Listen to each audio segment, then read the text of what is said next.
My name is Kate Pahl, and this is Tony Dowring. I'm Catherine Pahl. I'm Ella Sprung. Fay can't be here today. We're going to start by showing you a film. So we'll start with the film and then move on to our presentation.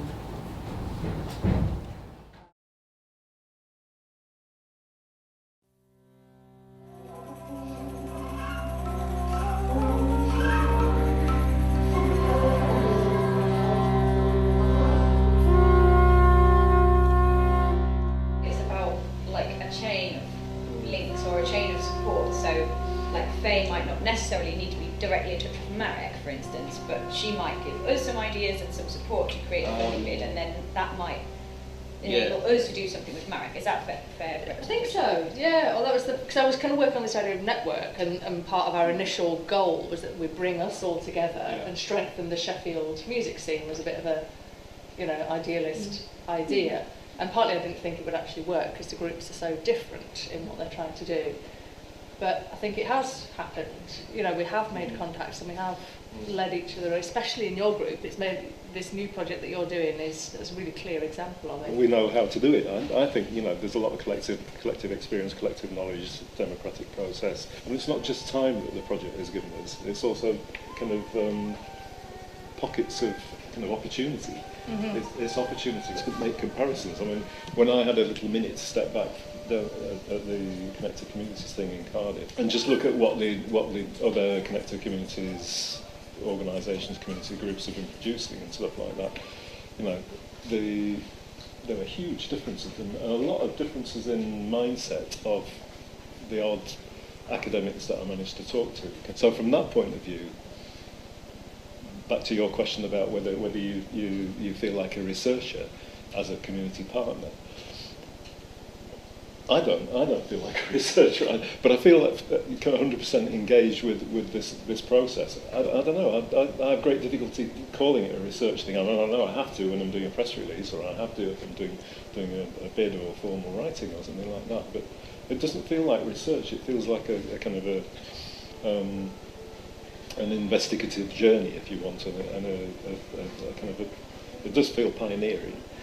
And I think that is really attractive, and it does promise for the future, which I think is also motivating for us to want to continue. And I think also it has helped to set up a community of minds and a community of creatives. If we are approached, for example, by some more music service or by another academic institute, we can actually go in with an approach which is we're developing expertise, we're learning how to do the thing. Which is action research, I don't know what you want to call it, it's not really important what you call it at this stage, but I think what we, if we start thinking about the things that we've done, from within each of our co-production groups through to the communal things that we've done as roundup sessions or as co-writing sessions, it should be documentable, and it should be something that could be offered out, If we think in terms, and I know we're not thinking in terms of success and failure, but we certainly have had in all of our projects things that have come off and things that haven't quite worked the way. And one of the kind of strings throughout all of them, for me, is about people on the ground. It's actually about that chain that you're talking about, but it's actually about people. So I think one thing that will come out for me about what you were talking about having some legacy from this in some meeting is actually being brave enough to say, do you know what, I could do that thing, or at least trying it, so looking at ourselves as the resource, not just the people we're there with, but actually going, I could teach that, or I could book you to do that. So I probably wouldn't have had that excitement at the beginning of the project, because I think that comes from the confidence of what your organisation can offer, so which I think has been kind of shaped quite well by this. That's good. It's like knowing what you are. I don't think I've managed to get any photos of people, but when you first put headphones on someone when they've just done a recording and they listen to it, and it's like, wow, we sound amazing. Just the fact of someone else coming in from the outside and maybe from British sort of culture, and saying, this is really worth listening to and this is worth recording, and yeah, it's great that you go and sing at church every week, but actually a lot of people would really love to listen to this music. It's amazing. I think has been.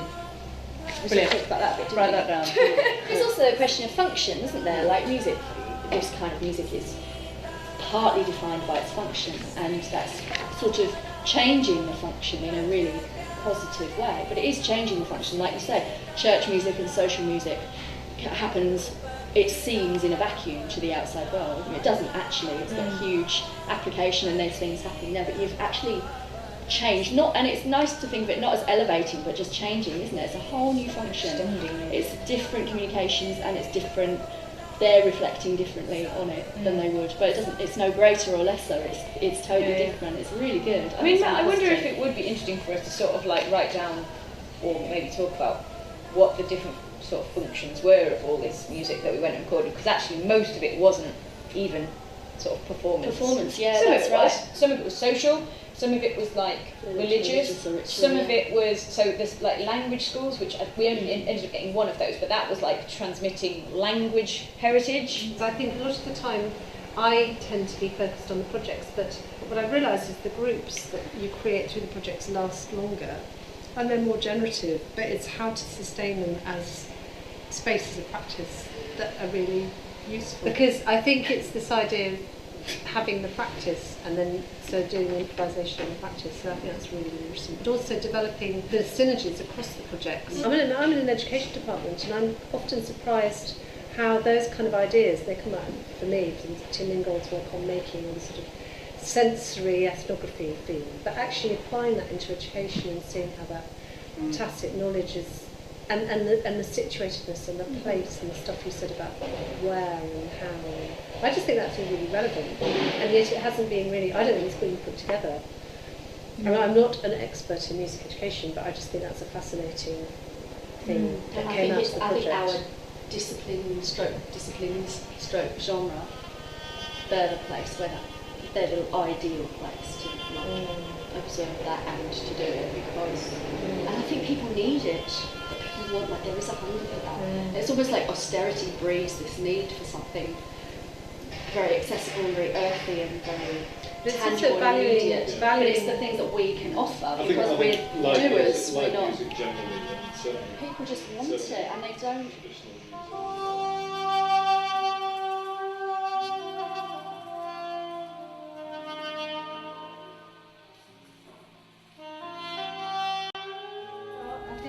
Chip in, Tony, can you? Yeah. And then Kath and I are going to have a kind of conversation and going to chip in. So it's going to be a bit kind of choppy. We only actually put this together like on Wednesday, so forgive us if we're all a bit choppy. Was it Wednesday? Maybe it's Monday. I don't know. Okay, Monday it was. We are Transmitting Musical Heritage. The project funded 3 Sheffield-based organisations. Soundpost, which is Not me. Fay. Fay. I'm not really Fay. Fay Hield, Sam Sweeney and Nancy Kerr. Arts on the Run, which is Tony and Kath and lots of other people that we'll mention in it. And Mabel Songs, that is Ella. Sorry. And we had a core question, what is transmitting musical heritage? Which was the question we all collated around. The time span of the project is really weird because it was a year, but we're still doing it. We've been lucky enough to have some more funding to write the project up. We did these networking days where we all met. You could see us meeting in that film. We had weekends in which Soundpost, for instance, taught the fiddle for a whole weekend. We all went to Dunworth and watched people learn fiddle. Rehearsal spaces, you spent a lot of time constructing rehearsals, reflective meetings, co-analysis, writing, and I went to lots of gigs, which was great. This is the team. There's loads of people in the team, and I guess one of the things is to say that there were kind of swaps between musicians as researchers, researchers as musicians. Some of us, like me, were probably not musicians, but basically it was a very fluid space of practice. And I guess the thing to say, and maybe you want to chip in here, Tony, about co-production, is we kind of have genuinely co-produced. Yeah, and it's still going on, and I think you know, back to the way that Kate presented the team in a way. I mean, I feel the more engaged we've been as a community partner, the more aware I've certainly been that we're kind of co-producing as we go along, and the boundaries, the more you work together. And I think if you've got a common focus, and music is a great, as you all know, it's a great leveller, and it's a good attention grabber, and it's kind of media friendly, and it has a lot of positives. and it's a kind of bonding thing, you know. So we work collaboratively now with a degree of confidence that probably wasn't there collectively right at the very beginning. And I mean, it remains to be seen how things emerge in the Yeah, future. we're still emerging. But, We tried a lot yeah. of things out as well. We tried different methods of working together. So we used a kind of dialogic co-inquiry method. We kind of thought about things. We did blogs, we did discussions, and things would happen in the music space as well as in the talk space. And that was Yeah, can I talk about that Yeah, as well? yeah, Because yeah, I think what I was involved. Right, I'm chairman of an Arts and Refugees network, which is a regional network for Yorkshire and Humberside, affiliated to a national network. Okay, that's kind of interesting. It's quite demanding. I'm also a band leader of Rafiki Jazz, which is where some of the music you heard on the film came from, and I play bass, and Catherine plays in Rafiki Jazz as well. But the kind of engagement we had during the sessions that were funded by HRC through Connected Communities for Arts on the Run as one of the 3 community partners. Okay, so the Soundpost, which is kind of traditional English music, Arts on the Run. It's not a community. There isn't a community of refugee artists. It's a network. And Rafiki Jazz and the musicians there, the kind of multicultural lineup of the music, sat within Arts on the Run. And then Babel Songs, which is where Ella comes from. Babel Songs has a kind of like a different kind of impact and certainly a different agenda. But the sessions that we did with Arts on the Run, working with some established musicians from Rafiki Jazz, the World Music Group, working with invited musicians, singers, vocalists, photographer, a filmmaker, which is a guy from the network as well, Joao, who makes these films. It was a real multi-platform agenda that we had before we even started the actual music making sessions that led on to the production of a series of films, a whole volume of really interesting documentary photography, which was documented again by one of the Arts on the Run photographers. And then there are a number of CDs that have come out as a result of that, and a DVD as well. So there's been product, and there's been products all the way down the line. But I was just thinking that in terms of we're talking about co-production where academics are working with non-academics, and the non-academics have to be extremely creative people. And there's a parallel between that and the sessions that we were doing, where we were just producing or transmitting musical heritage, if you want. It was an 8-hour. We did a series of 8-hour, 4 or 5 whole day 8-hour sessions in a live recording studio setting, where we started from scratch, and there was songwriting going on. There was lyrics being taken from the Universal Declaration of Human Rights as a kind of tag, and we ended up with 4 or 5 really presentable CD tracks that were recorded live in those moments. And I think that process, that element of co-production, where there's a kind of hierarchy, if you want, or a community of musicians and a community of heritages embedded in the instruments that they play, and the languages that the rappers or the singers would use.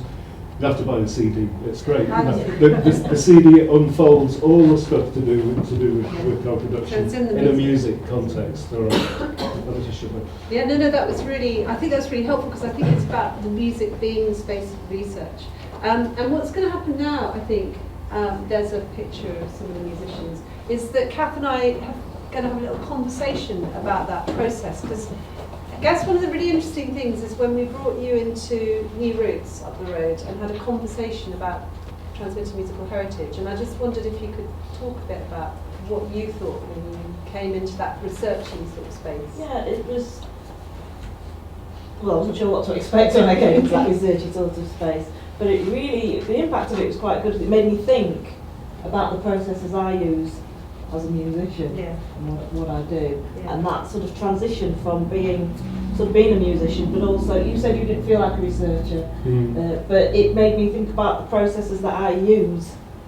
subconsciously probably, when we're playing together as a group of music, and how that, you know, like you said, on different levels, different people's instruments, the different languages, and all that kind of thing. And I was quite surprised to, that the perception that people have of you, I mean, this thing about fluidity of identity, things like that, how people perceive you, because I do think we tend to categorise music or people as a way of knowing how we're going to interact with them, at what level you're going to interact with them on. And because I play steel pans, I play guitar and steel pans with Rafiki Jazz, and that a lot of people thought I was Caribbean, that I'd grown up and sort of inherited this playing of the steel pans. I had nothing to do with the Caribbean whatsoever, but I found it quite interesting, that whole sort of process of your identity with the instruments you play. And we kind of uncoupled that. There was another musician, and he talked about being Mina Salama, who's right at the very end of the film. There was a guy playing duduk, which is the little reed instrument. And he's a Coptic Christian. He's from Egypt. He's a refugee who lives in Doncaster, and he's a really talented Arabic musician.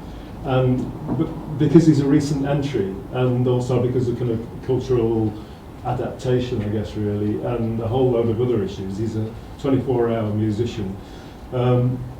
He was diving into all the kind of music stuff with Rafiki Jazz without really knowing anything about the context, the funding, anything at all. He was in there 100% for music. And we started talking, the conversation that refers the New Roots conversation, which is a little cafe across the road that has a basement with sofas and things. It was a really nice context to talk in. And Kath was kind of beginning to uncover things. And Mina, we were talking about where Mina's music came from, heritage. We were kind of like a serious approach to your heritage music. And he said, well, most of it I learned from watching YouTube videos. And so, and the guy is really, you would not believe it. If you engage with him, he's a multi-instrumentalist. He has kind of Arabic music coming out of his ears, it's amazing. But a lot of his learning was through video in terms of the actual skill training, as an alternative to having piano lessons if you want. That was his way of learning instrumental expertise and repertoire and context as well. And he writes film music, and he plays in European classical music ensembles as well. Quite an interesting look, but yeah. So it's a kind of uncoupling, in a way, of kind of the deterministic thing. I remember you talking about that, the Turkish CD. It reminded me of that. Yeah. So I'll just quickly say like what the Babel Songs part of the project was. So we are a very small sort of organisation in Sheffield, set up a few years ago now. And the idea of Sheffield Babel Songs is to collect, research and share international songs that have found a home in Sheffield. So whether it's someone who's moved to Sheffield from elsewhere or their family's moved from elsewhere. And as part of this project, what we did was brought together 13 of those songs on a CD and in a songbook, which we have outside, and if anyone wants one, you can probably have one, but maybe come and ask me or maybe share one, because we haven't got that many.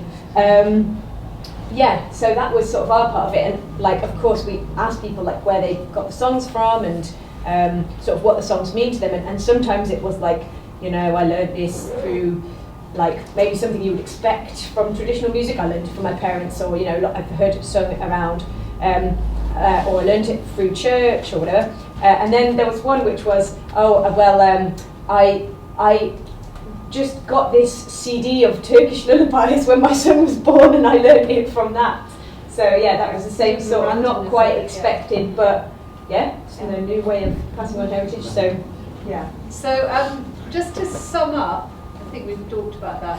I think there's a kind of complexity of our project. I think it's really important not to stereotype people, but also not to. I mean, Kath has a PhD, which we just found out on Monday, but it's the sense in which we are swapping roles all the time. We're not in one or the other space. I think there's an idea of ways in which we kind of work together and become a community of practice. And I think that's really, really important. I think the co-production thing is not the kind of either or, community partner, blah, blah, blah, it's a kind of in-between space. And I think I'll leave that and that note, because I think we are still working that through, and as a team we're thinking about it. So that's it really from us. Yeah.